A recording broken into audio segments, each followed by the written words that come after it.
In Shintoism, we believe that all the objects and the natural elements and creatures have spirits. So even inanimate objects have spirits. And we were told in kindergarten that objects that are thrown away in the trash before their time will go and cry in the middle of the night. And so as a child, when I was 5, and I felt so sorry for these objects.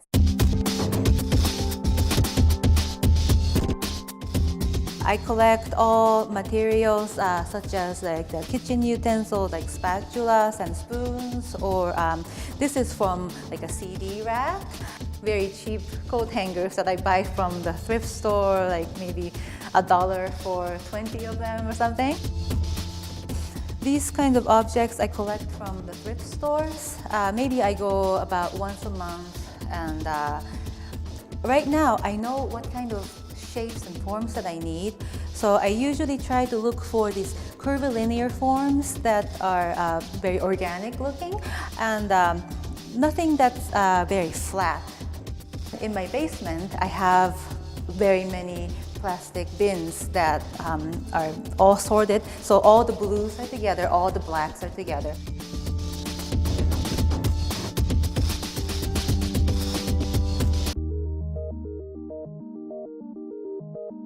The second part of the process is making an armature.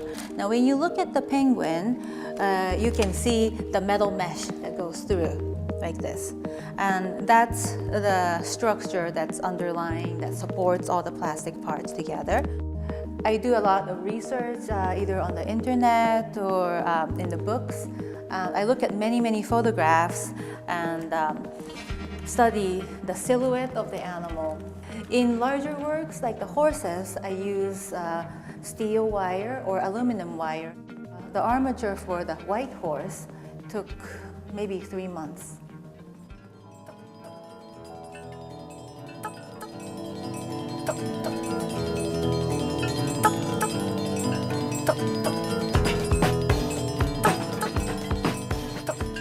The final part is the part that I love the most. I try to align so that every piece that's very long are going in the same direction, and that really enhances the sense of motion in my sculpture.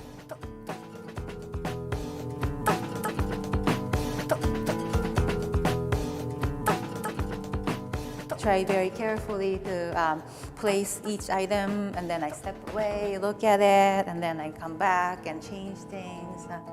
Yes, I love doing that. I've always loved puzzles when I was a child. When two different things fit together very well, perfectly, it's such a joy.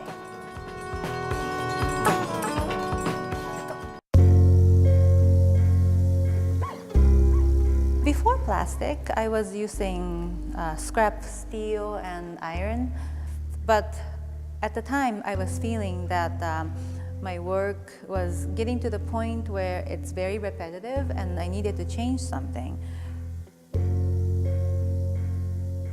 As a part of my research, I went to many thrift stores near the school that I was attending for graduate program.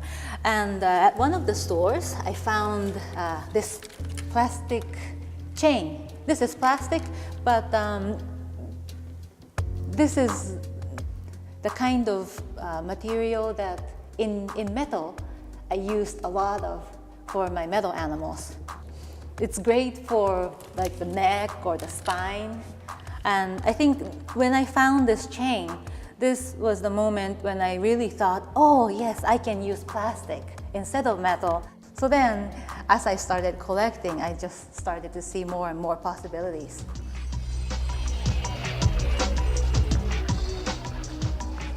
When I was working with 2 friends on a public art project in Ohio, we tried to get the community involved. And so in the newspaper, we advertised saying, please give us your plastic from your homes that you don't want anymore. And some people donated these more like maybe like wine glass, margarita glass. Since we already had a few of these, I started stacking them up in different ways, and they started to look almost like a string of beads, very pretty. And so I had this idea to make many, many strings of these kind of plastic stemware and bowls and plates. And then I got this opportunity to show a very long string of these objects.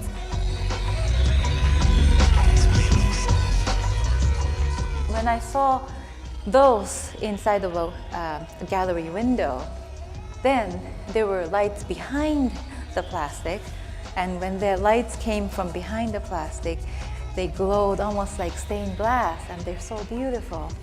So then, it gave me an idea that, I want lights inside of the plastic. And then something exciting happened.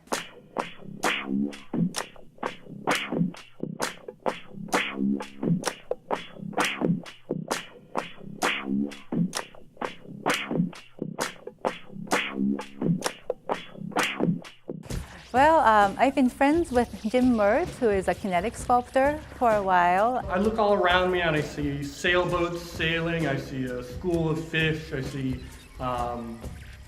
construction site with cranes and things like that, and jazz musicians playing, and to me, they're all doing a dance.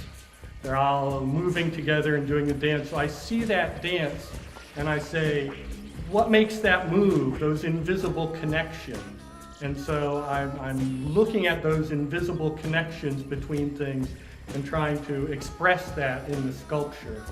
And using math, like the Fibonacci series, it's in nature and it's math that describes nature, and I try to find math and algorithms that describe the motion and let people see that. And then I had this idea, I already have this exhibition scheduled, and what if Jim could make something move for me? Yes! Ah. Each string rotate independently, and then they change the speed, go faster, go slower, maybe go in a different direction. And then the whole structure, the whole set of three, will also turn in different directions and at different speeds. The magic happens when I'm doing the computer programming. For this, I use C and C++. 90% of the world is done in C++, so it's very good. And I've used it since 1990, a very old language. When I was in elementary school, I used to want to be a painter. That's what I told when a grown-up asked me, what do you want to be when you grow up? And I want to be a painter. High school, college, and then we started to become maybe more realistic.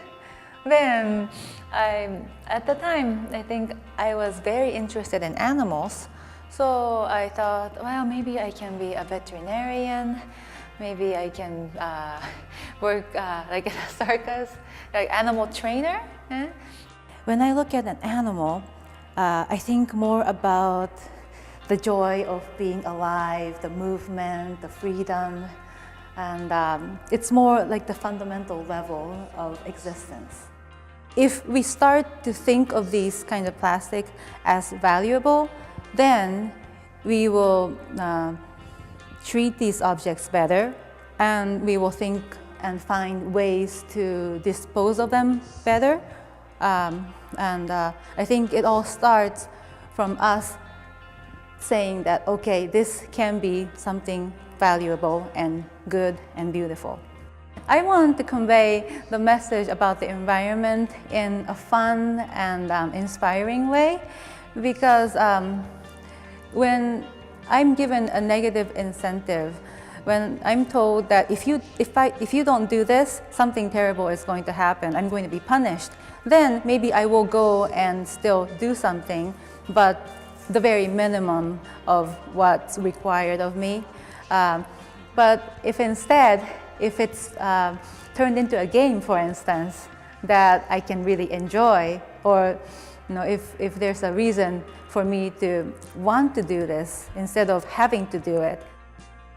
I think also growing up in several different countries and having to adapt and make new groups of friends, I've acquired a very strong yearning for a place to belong to.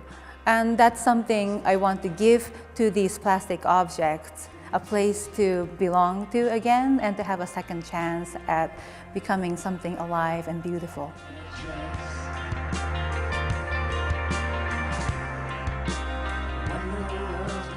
So if we think of God, and if God is our creator, then to these objects, we are like God because we created these. And yet, we treat these objects, we use it when it's convenient for us, and then we throw them away and then don't even think about it. And so that's really cruel. And I don't understand how we can ask our God to be kind to us when we are so cruel to these objects that we create.